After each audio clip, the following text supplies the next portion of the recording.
Токму така, планинарењето во зима може да се смета за екстремна активност, особено доколку се земат во предвид неколку фактори. Меѓу нив секако ниската температура, мразот на патеките, потенцијалните лавини, како и она што е најризичното во планинарењето при зимските услови е секако маглата. Водичите, стручните лица особено апелираат на добра психофизичка подготвеност, соодветна опрема, како и правилна комуникација пред и за време на самата планинарска тура. Зошто е така? Го прашувам Бобан Стефановски, планинарски водич, како и председател на планинарско-спортскиот клуб Поларис од Куманово. Добар ден, благодарам што одвоивте време за овој разговор. Зошто е неопходна и каква всушност подготовка е неопходна на сите оние кои што во овој иден период, зимскиот период, ќе се одлучиме да тргнеме на планина? Добар ден и благодарам на поканата. Би сакал да кажам на почеток дека планинарењето во зима и планинарењето во лето се два различни концепти на планинарење. Планинарењето во зима носи многу поголеми опасности и одговорности и си треба многу различна опрема од тоа што ни треба во лето. Има некои работи без кои што не би требале да тргнеме во зима, како што се зимската опрема, например јакна, дебела јакна, капа, ракавици, други слоеви на облекување.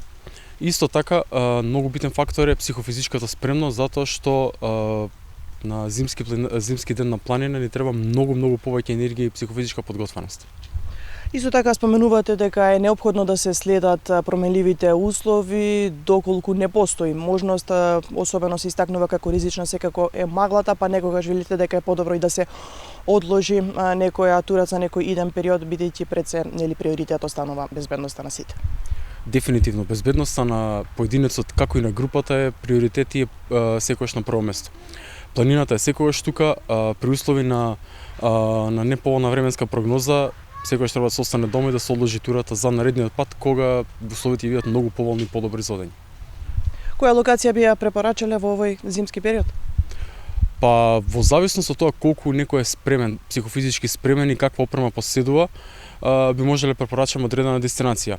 Некои кои што се почетници, кои што немаат потребната зимска опрема, би препорачале пониски планини околу градовите, додека некои кои што се поискусни, повеќе годишни планинари со во состојба кои имаат потребната опрема, може слободно да се движат на височини поголеми на 2000 метри. Меѓутоа, треба секогаш да се знае дека планината секогаш има последниот збор и дека секогаш треба да се носи потребната опрема и при најмало двумење во одреден момент да се врати назад. Во услови кога денот е скратен, она исто така на што препорачувате е секако порано упатување на самата локација. Да, секогаш сум зборил дека подобро порано да се тргне и порано да се врати дома, отколку покасно се врати дома. Не исто да се вратиме дома преку ден и не исто да се вратиме дома во ноќ.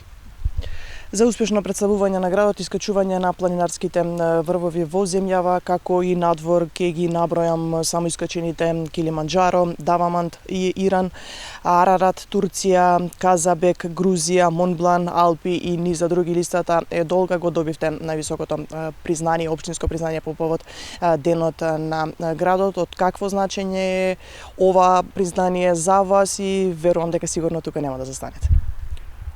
Добивањето на ова признание реално многу ми значи, затоа што влегов во историјата на градот со добиено на високо спортско признание. Секако нема да застанеме тука, без разлика дали добивме или не добив признание, немаше да застанеме тука. Меѓутоа, ова е поттик само да се работеше повеќе и да се биде, да кажам, пример за другите да почнат што побрзо и што поактивно со планината. Поларис Куманово бележи 2 години успешно постоење. Како сте задоволни од самиот клуб и она што е навистина за поздравување и дека членови на самиот клуб има од најмала па се до повозрасна возраст? Да, Поларис направи 2 години минатиот месец во октомври. Имаме многу тури до себе, имаме преку 120 тури од првиот ден од кога формиравме клубот. Разновидна е популацијата во друштвото, затоа што, како што рековте, имаме од најмлади до повозрасни членови.